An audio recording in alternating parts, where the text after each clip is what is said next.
Good morning, everyone. Let me welcome the members of the public to the Post Commission's 75th public meeting. I'm Margaret Hinkle. I chair the commission, and let me begin our meeting. And now that I've called it to order in somewhat unorthodox fashion, let me begin our meeting by taking a roll call of the commissioners who are present. Commissioner Baker? Good morning, President. Commissioner Bluestone? Good morning, I'm present. Commissioner Calderon? Good morning, all. I'm here. Commissioner Hall? Good morning, present. Commissioner Kesrosian? Good morning, present. Commissioner Luma? Good morning, present. Commissioner Talley? Morning, present. We have a quorum. Commissioner Crispin is missing our meeting today. Is there a motion to approve the minutes of our last meeting, that is our March 19th, 2026 meeting? Motion to approve. Is there a second to that motion? I'll second it. Thank you. Commissioner Bluestone? Yes. Commissioner Calderon? Yes. Commissioner Hall? Yes. Commissioner Kesrosian? Yes. Commissioner Luma? Yes. Commissioner Talley? Yes. And I'm also a yes. That's unanimously carried. I turn next to our Executive Director report. Enrique, please.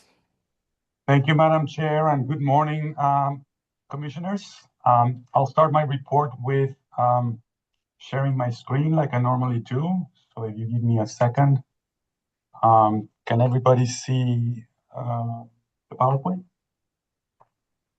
Okay. Again, good morning, members of the commission and members of the public. I'll start my report with a general update.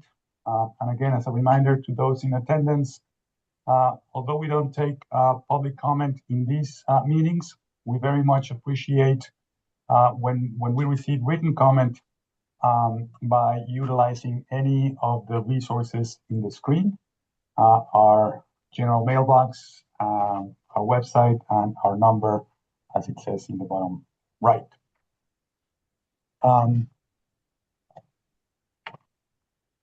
So again, I will, this morning I will provide a certification update given the upcoming deadline to submit recertification information for veteran officers with last names I through P. That certification of officers will be expiring on July 1 of this year. I will also provide a compliance update with numbers from this past first quarter of the year, and a brief update on our outreach and engagement efforts. At that time, I will turn it over to Eric Rebello-Pradas, our CFAO, who will provide the finance and administrative update. Again, the deadline for the recertification of approximately 5,000 officers is fast approaching. The certification team, with the help of the technology team, have been making some necessary updates and outreach to departments, updates to the system, and have been taking steps to open the portal on May 1st, 2026.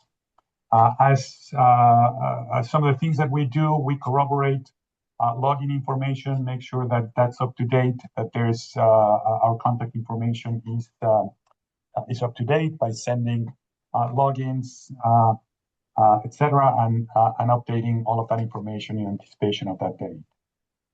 We continue to set the certification expiration date to coincide with the month of the birth of the officer, but everybody gets at least 3 years. In other words, we're extending the certification by whatever amount of months are needed to get to the officer's birth date. And that will also happen next year when we move the last third of the alphabet of those originally certified by statute to coincide with those dates. We will be providing training sessions during this period between now and before the deadline. And also, as a reminder, we continue to ask for and rely on the positive attestation by the chief or the appointing authority in the case of the chief. And where there is a negative attestation, post will review, the certification division will review those cases. The officer will have an opportunity to answer to the reasons for that negative attestation for the determination of good moral character and fitness for duty as a law enforcement officer. So again, like last year's, we will be corroborating compliance with in-service training, and that is true for all officers. We're not just doing that for officers with last names A through P rather, that are expiring this year. This is the same as we did last year, and that is approximately 16,000 officers whose certification is not part of this certification cycle, but they also need to be in compliance with the in-service training requirements. As part of this effort, Post and MPTC continue to remind agencies and reach out to agencies to report all of that information, compliance information, into the ACADIS system, which is the system that the MPTC has for recording information around in-service and training compliance, which we read directly and again corroborate to ensure this compliance. We anticipate that, as in like last year, we will be reaching out to those agencies who do not report in-service compliance by the deadline, reminding them of this requirement, and then eventually look at those officers who are not in compliance with that in-service training requirement to either remind them or face the potential for an administrative suspension, just like the statute says for non-compliance of this requirement. I'll move on to this is the certification numbers that we expect. These are just projected and not final, of course. This represents the figures that we have at this time.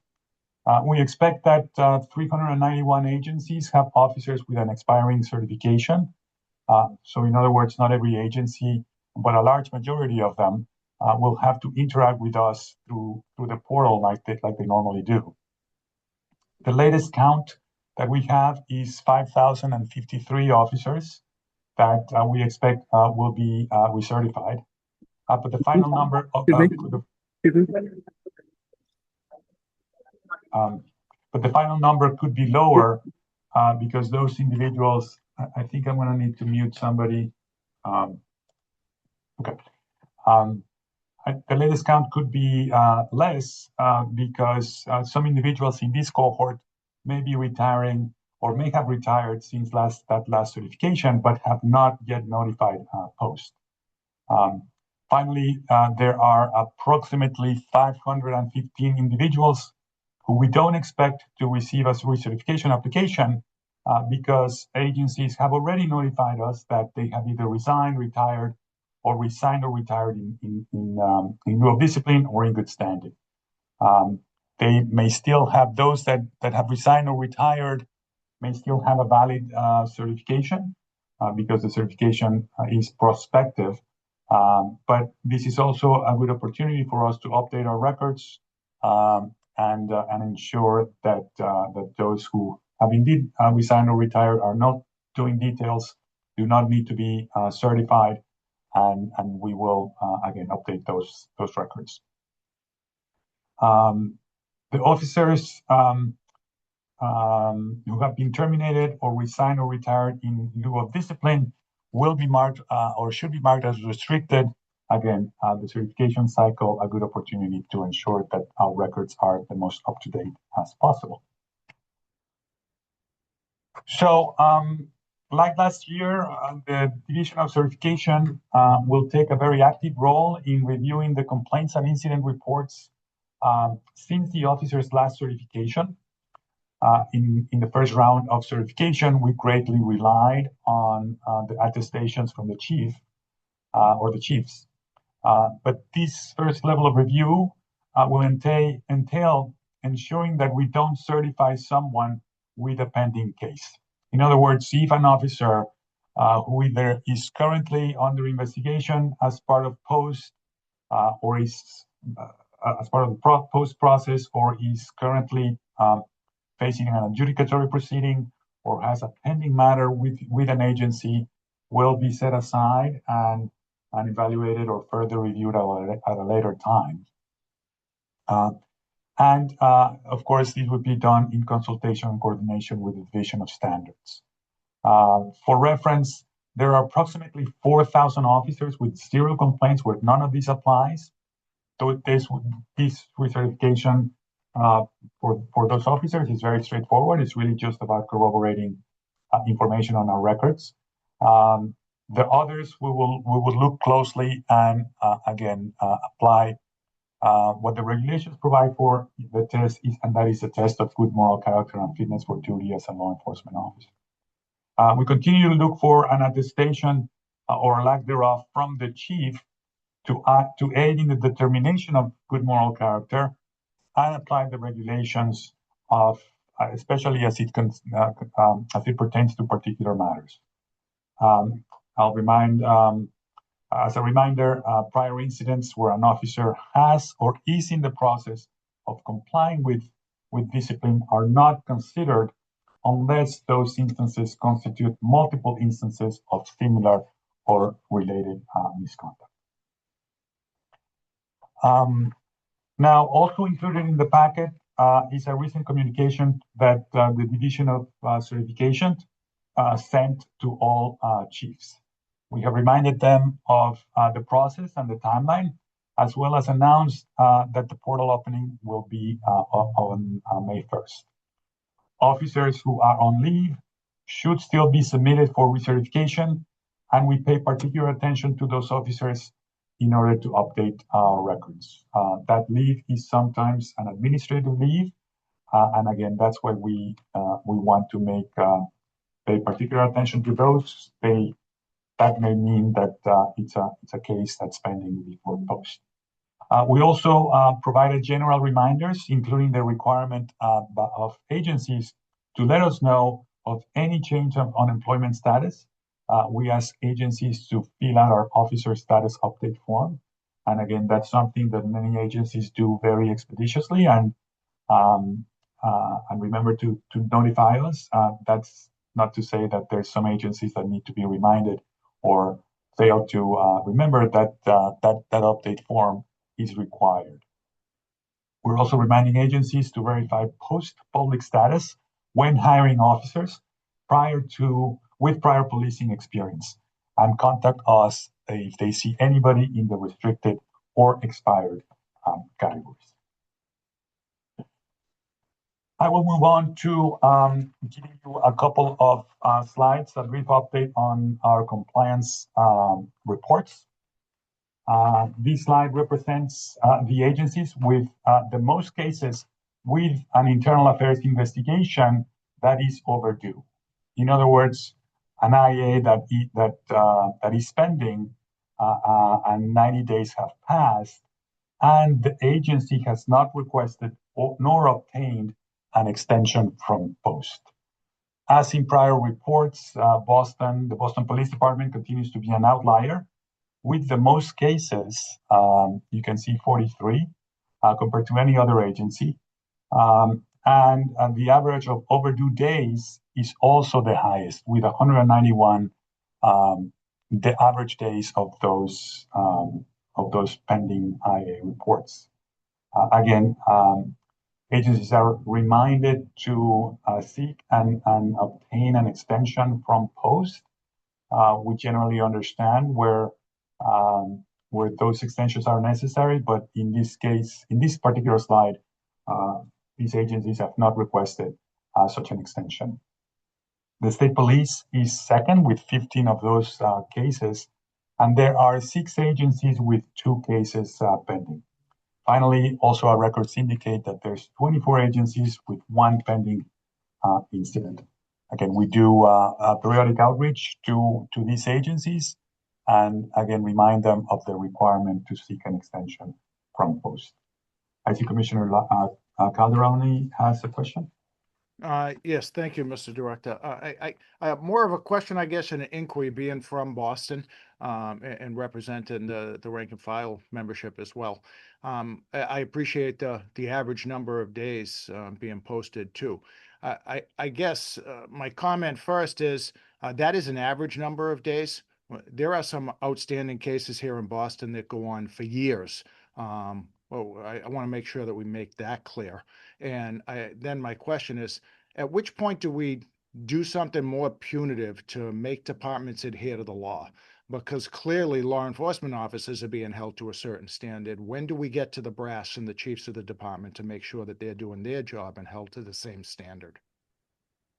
Yes, I appreciate that question, Commissioner. We have contemplated and are very soon to start implementing something we'll call notices of non-compliance.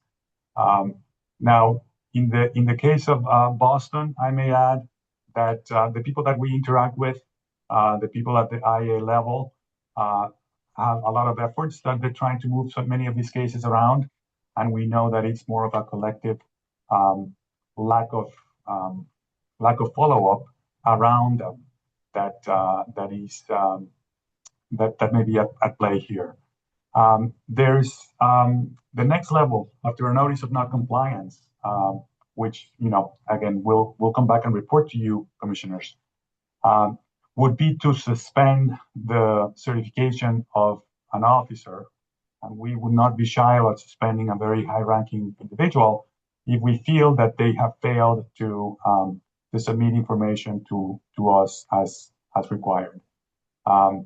We are pretty understanding when a particular case needs to be extended. If there's criminal charges initially, for example, we understand that could take and extend the time it takes for an individual to then be investigated for policy violations after that. If let's say those criminal charges are dismissed or turn out to be exonerating, etc. But you are correct, Commissioner, that there are particular cases that extend, that are pretty delayed from when they were originally, from the original date of the incident, and that's a problem for everybody. So, but in other words, just to summarize, we'll start issuing notices of non-compliance, and we will, and the next step is to suspend the certification of an officer or officers at any ranking if we believe that they have failed to submit information to post. I appreciate you answering that. I know it's a delicate question, but definitely needs to be had at this forum. And to make sure that I'm clear that I'm not advocating to have a punitive suspension for a supervisor, a deputy superintendent, or a superintendent who's running the internal affairs division. That's not the direction that I would want to do as a commissioner, but it does reach to the top of the department, and whether it's our police commissioner or a chief or the colonel of the state police, ultimately the top official is responsible for why compliance isn't being had. So I want to make sure that we're clear that this is not going after the chief of internal affairs. We're looking for department compliance, and that rests at the top. Yeah, that's fair, and we agree. I might note that my personal impression of the Boston Police Department is that these internal affairs cases are seen and approved by a lot of people, and just this, circulating all of those approvals extends the time more than anyone else, and that's just my impression for having seen other ones. But it's a matter that we will continue to report, post publicly, and I would imagine that the Boston PD is not going to want to see themselves consistently in this category. Definitely, and that's why I'm bringing it up in the public forum, is that it is an embarrassment to all the rank and file officers of all ranks when the department is looked so negatively upon and can't seem to get their act together. is the best way I could say it. But I appreciate you answering it, and hopefully we'll do a better job in Boston. Thank you. Thank you. Thank you for that question. So I'll move on to the second aspect of these compliance reports, and that's on the other end, and that is incidents where the discipline is pending. We may have already the internal affairs investigation, maybe that's already closed, but these mean, and this is the next phase or the other end of that life cycle. Again, Boston is at the top with very many cases compared to everyone else, and also the number of days on those cases being the largest compared to everybody else.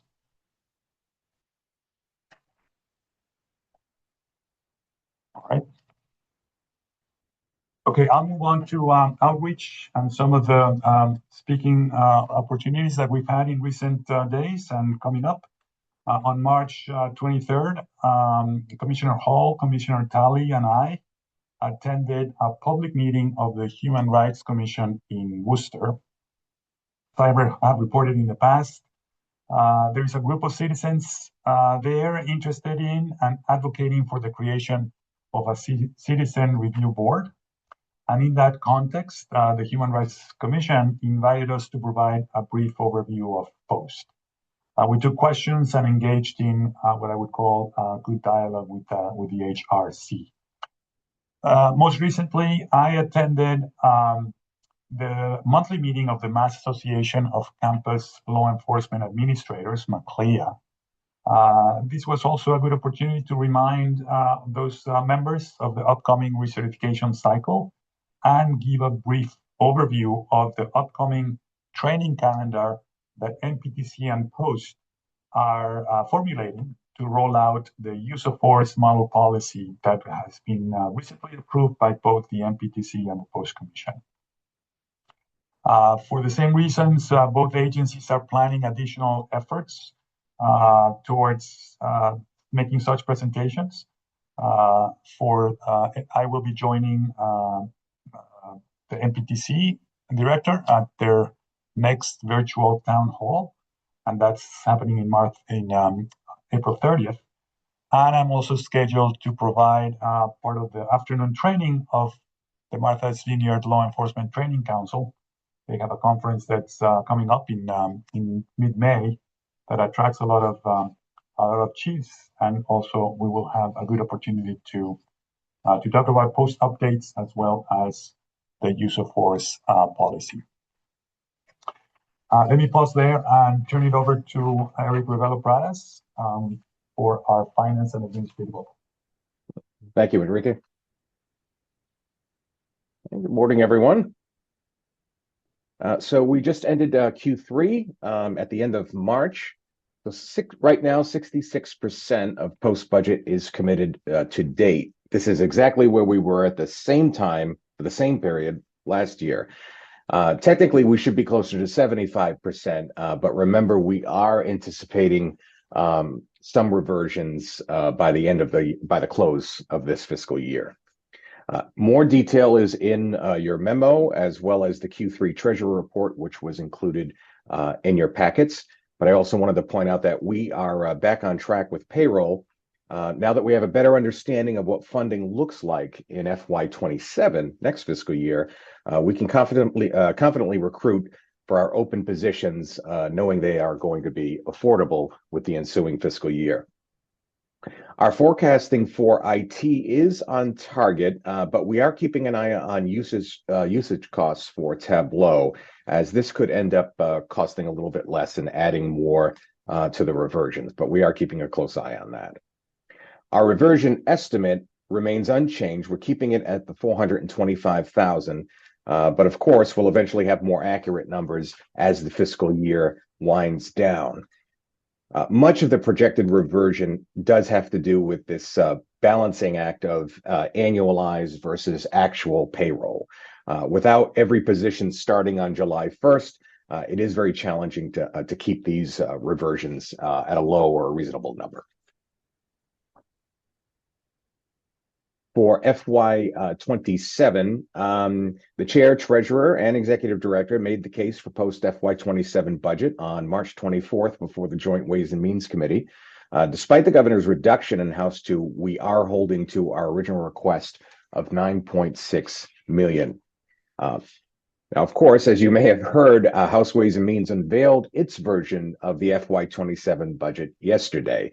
For posts, they appropriated 8.8 million, which allows for zero growth over the current fiscal year. So essentially, the House Ways and Means level funded post. We do have a plan to address this, and we will be discussing this with the chair and the treasurer following this meeting. Most likely, it'll be to offering an amendment to try and get that number restored back to at least the governor's level. And then in May, Senate Ways and Means will be expected to unveil their version of the budget. Next slide, please. Post is making a lot of progress in its current recruitment efforts. We hope to have 2 more enforcement counsels onboarded within the next 2 weeks. And we have been actively recruiting for the positions that you see listed here. Our current headcount at Post is 51. And next slide, please. And finally, just wanted to address the 2025 annual report. The final draft was included in your packets for your review. Presents agency activity for calendar year 2025, as well as financial activity for the last fiscal year, fiscal 25. As prescribed by statute, we will be filing the report with the legislature, as well as forwarding printed copies to various stakeholders. And of course, digital versions of the report will also be on our website. All right. Thank you, Enrique. That concludes our report, Madam Chair. We can get any questions if there's any. Let me stop sharing my screen in a minute. Thank you very much, Eric and Enrique, and thank those of you, those members of the staff who have worked with you on this. I hope that all the commissioners have had an opportunity to review the annual report. I think it is an astonishing document in terms of its recitation of what all of the staff has been involved with during the course of the year. And we are, as commissioners, we're very appreciative of the work of all the members of the staff. So I think with that, we will move on to the legal update, and I'll turn this over to our General Counsel, Brandy Ravitz.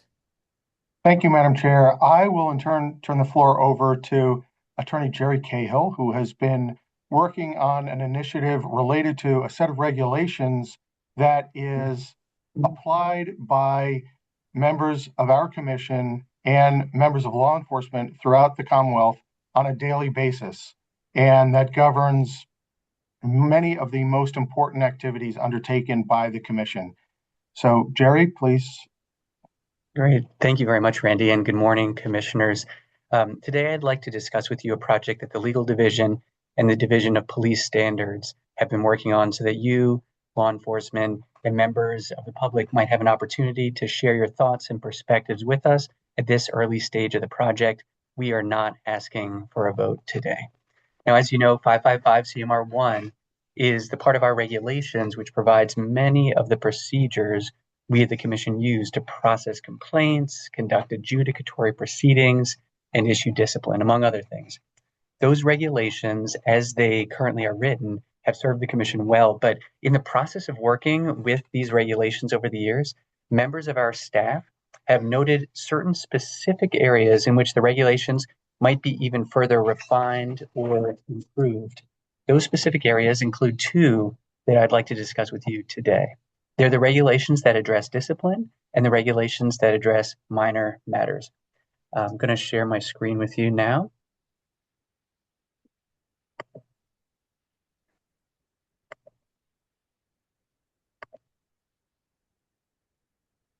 Okay. Can you see that? Okay, great. So let me first talk about discipline.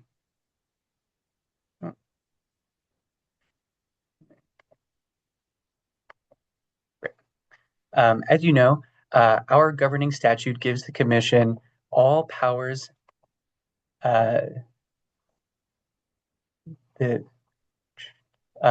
all powers necessary or convenient to carry out its purposes. Those powers include, but are not limited to, various powers to impose discipline. More specifically, the statute gives the commission the authority to act as the primary civil enforcement agency for violations of Chapter 6E of the Massachusetts General Laws. It also gives the commission the power to restrict, suspend, or revoke law enforcement certifications, and the power to deny an application or limit, condition, restrict, revoke, or suspend a certification. The commission already has promulgated regulations that focus on those types of discipline, but those are not the only types of discipline that the statute has authorized the commission to impose. For example, the statute also gives the commission the authority to fine a person who has been certified and to levy assessments, fees, and fines. The statute, in addition, gives the commission the authority to impose penalties and sanctions for a violation of Massachusetts General Laws, Chapter 6E, or any regulation promulgated by the commission. The commission already has promulgated certain regulations focused on suspending, revoking, limiting, conditioning, and restricting certifications. But there are other possible forms of discipline for which the commission has not yet promulgated regulations. And those additional regulations, if they were promulgated, might allow the commission more easily and with greater assurance to issue discipline best tailored to address certain specific situations. For example, the commission might think it best in a certain situation not to say revoke or suspend an officer's certification, but instead to issue a reprimand or censure, or to fine the officer, or to require that the officer engage in a program of remediation, rehabilitation, or counseling that specifically targets the actions giving rise to the discipline. Or perhaps the commission might think it best and most appropriate to issue an order of restitution or an order that the officer engage in some sort of community service.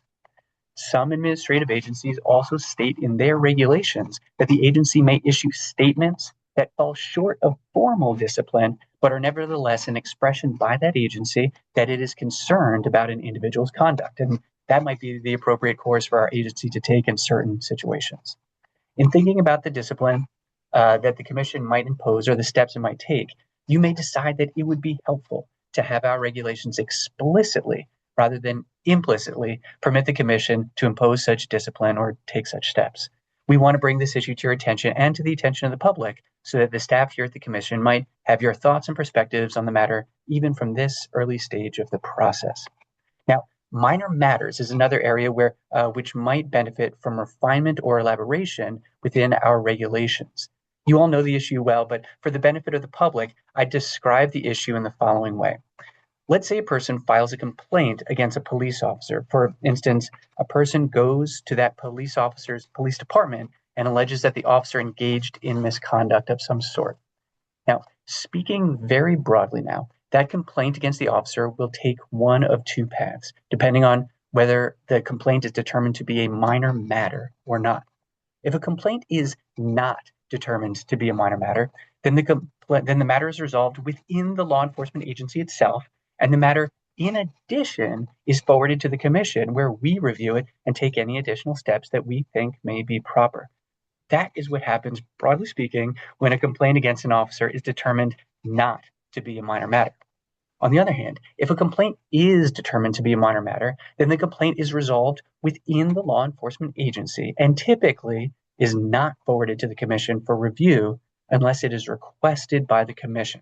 So the difference between a minor matter and a non-minor matter is a significant one, with one being reviewed by the commission and the other ordinarily not being reviewed by the commission.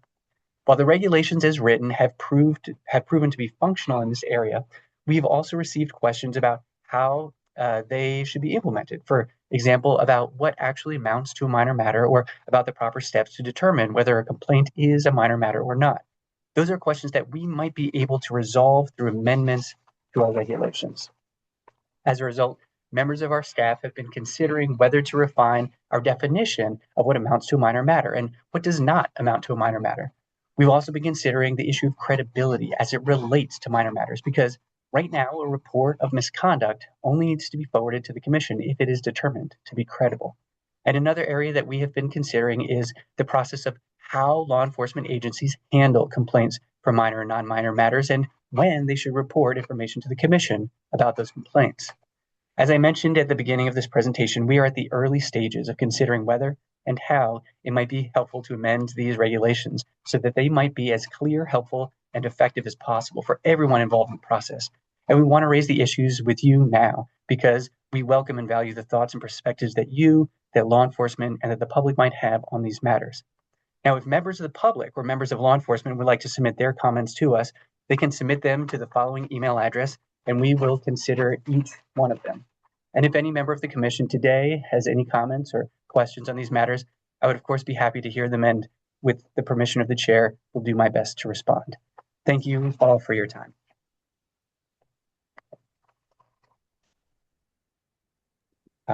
Thank you very much. Commissioner Talley, please. Thank you, Chair. Great presentation, nice overview.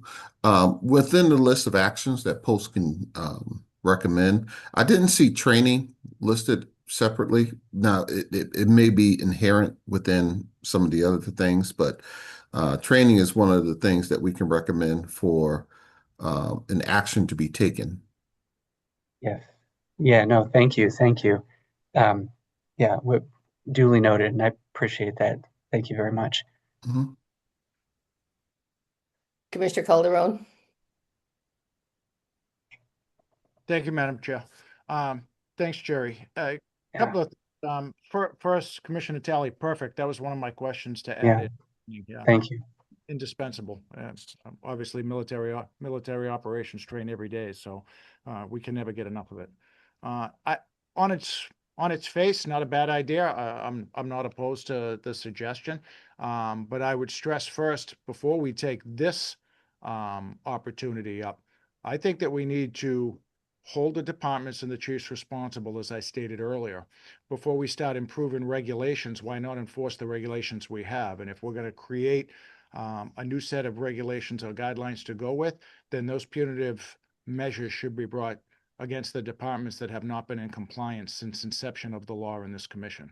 So I'm not opposed to this, but I'm very firmly going to stress that we should be doing our due diligence to hold department heads accountable for the operations that go forward in internal affairs. So last matter, do we have definitions yet of what the division that you're representing, or whether it's your office, do we have a definition yet that you can share on what you consider minor matters, definition of credibility? Do we have that yet? Yes. Would you like me to read from the regulations? No, I'm looking for a recommendation internally that you're talking about. You said that the division has ideas. Can you share those ideas with us? Yeah, we're working on them right now. I don't think that they're in a place like where they're finalized. Different people have had different thoughts about that, and so we want to get your thoughts, other people's thoughts. It's really not in a place right now where it's where it's firm enough or settled enough to share. I'm confused then. So how is it? And bear with me. How is it? If the team inside, I don't want to call it your team, if the team inside has ideas and and they were thoughtful ideas enough for you to bring it to the 9-person commission in outside world, how is it that you can't share them with us? How can we respond to it logically if we don't know what you're thinking? I think maybe. And that might be for somebody else, Jerry. That might be for somebody else. I see that. Yeah, let me chime in here. So there's a definition already in place that, and we've issued guidance around those. We feel we can streamline the process for submission of those minor matters as part of this effort. It's we think that we know that there's both confusion and administrative burden in sending us information upfront within a 2-day requirement that may turn out to be a minor matter, and maybe it was too early the 2-day requirement is a real burden in determining whether it's a minor matter or not sometimes. So that ends up burdening quite a bit. Now, just as a backdrop, minor matters are just minor policy violations, discourtesy, things that we are not going to take action on, and we understand that maybe somebody gets just reprimanded verbally. A supervisor has to be able to supervise. So, that broad category we're not going to want to see, and we understand that agencies deal with all the time. However, the statute sets 3 categories that are never a minor matter and are sometimes the cause of confusion. Those are allegations around bias, excessive force, and matters that resulted in serious bodily injury or death. And I'll just hone in on the bias one, which is one that happens often. Maybe somebody makes a comment that's an off-color joke to somebody, within their department, and it could be that it's in one of the protected categories, and so therefore there may be there's on its face an allegation of bias. So that needs to be submitted to post as per the statute. After the investigation, maybe that turns out to be really just a minor policy violation. The person gets some oral reprimand, etc. Things like that is what I mean that I think we could better address through both examples and regulations where we honor the requirement of the statute, but streamline the process to be less administratively burdensome. So that's again something that we continue to consult and think about to streamline what our existing regulations. Did that help to answer the question, Commissioner? Or it does somewhat, but it brings me to the next question. If staying on that example of bias, and if the department issues a finding, am I understanding that the idea would be that this commission would then take a secondary look at it to give a different discipline? And the reason I ask it that way is because if a department investigates something and hands down discipline, are we intending on overturning that and creating different discipline? Because that creates a whole different issue moving forward. Not necessarily. So it's, we're supposed to get all this information around investigations, discipline, sustained, not sustained. We put in our public database the sustained discipline, and we may be very satisfied with the level of discipline that is imparted on the officer, and that's all there is. There is no action by the commission necessarily. It's just a matter that for which maybe the officer was disciplined, and it's just going to be in the public database. In fact, that's the majority of information that we get. All these complaints that we report to you, when they're sustained, they make it into the public database, but that doesn't mean that the commission is taking action or not. Where we feel they fall in the category of Section 10, where the commission, is either required or has the discretion to take action, we bring those matters to you for a request to a preliminary inquiry. And those are the ones that you see in executive session and discussed, et cetera, et cetera. So again, I could get you an approximate ratio, but we get many more incidents, both internal and external complaints, that we are not going to act on. We are simply going to report them. When they're sustained, we're going to report them in the public database. Okay. Well, again, I think it's more important to go after the departments that are not complying already. It sounds to me from your explanation that departments are already sending over these 3 top categories. And there's probably more valid reasons why we want to look at them again, I guess. It just sounds like redundant work, and I look forward to having a lot more information on it, especially definitions. If there's internal conversations happening within the division that haven't reached the 9-person commission, I'd ask why. If there's definitions that are being talked about that we're being asked to comment on, the commission should have that information before it goes to the general public, I would think, or at least shared with us the idea of what we're going to be asked to vote on and determine later, instead of this forefront. So I see that our general counsel has his hand in the air. So Randy, please. Yes, thank you. I was just going to say, as far as the process, in the past, what we have tended to do is develop some type of initial proposal, place it before the commission in a meeting, come back to at least one other commission meeting, taking into account any feedback that we receive from inside or outside the commission in between, and maybe even come back to another meeting before the commission takes a vote. And each of those stages allow for further public comment. And then if it goes out to regulations, then there's a formal public comment process.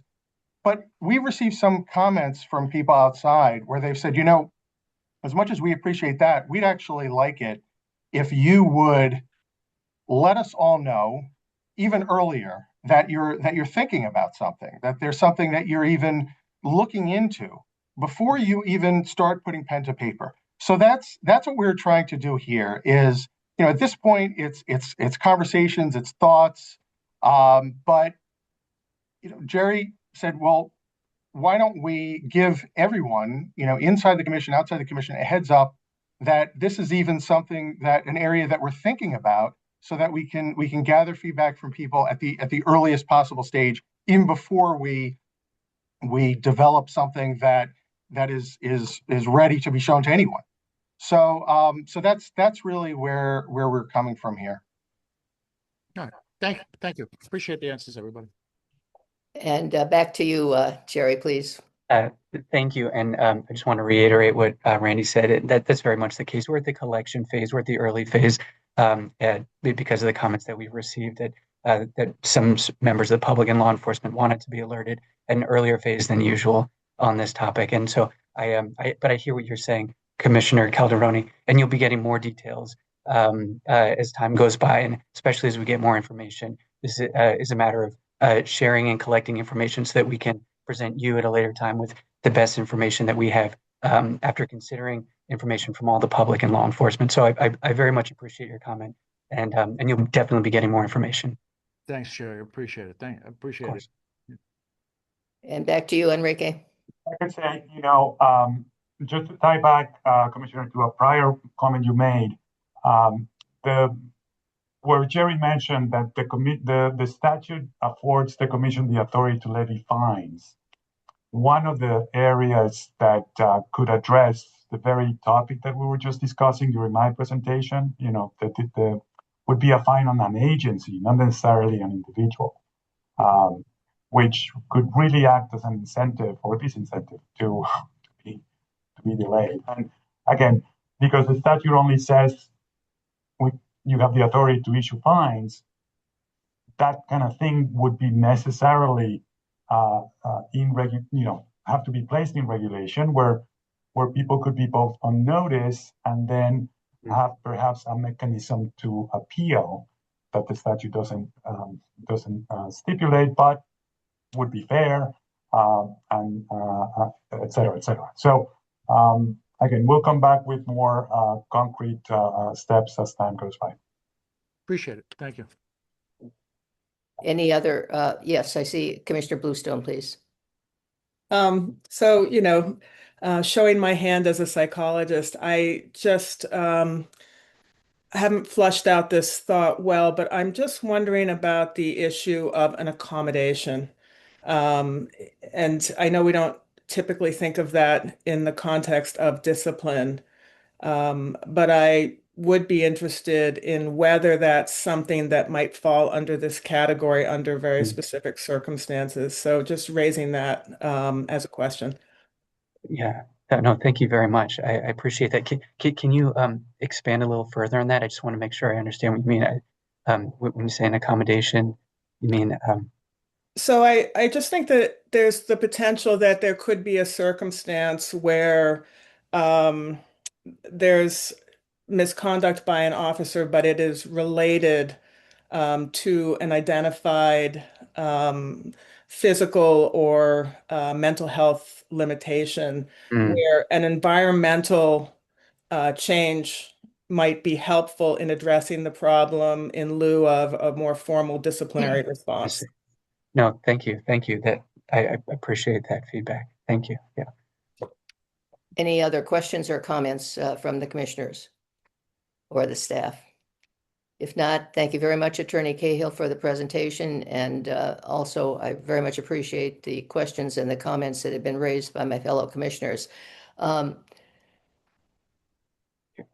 There are no matters not anticipated by me at the time of posting, so I would at this time entertain a motion to go into executive session in accordance with General Laws, Chapter 38, Sections 21A1, to discuss the discipline or the dismissal of or the complaints or charges brought against a public officer, employee, or an individual under the same statute, but Section 21A5, to discuss the investigation of charges of criminal misconduct under 30A, Section 21A7, combined with General Laws, Chapter 6E, Section 8C2, and to the extent they may be applicable, General Laws, Chapter 6, Sections 168 and 178, to discuss matters relating to preliminary inquiries and initial staff review concerning whether to initiate such inquiries and regarding certain criminal record information, and under Chapter 30A, Section 21A7, combined with Sections 22F and G of the same statute, to discuss and to approve prior executive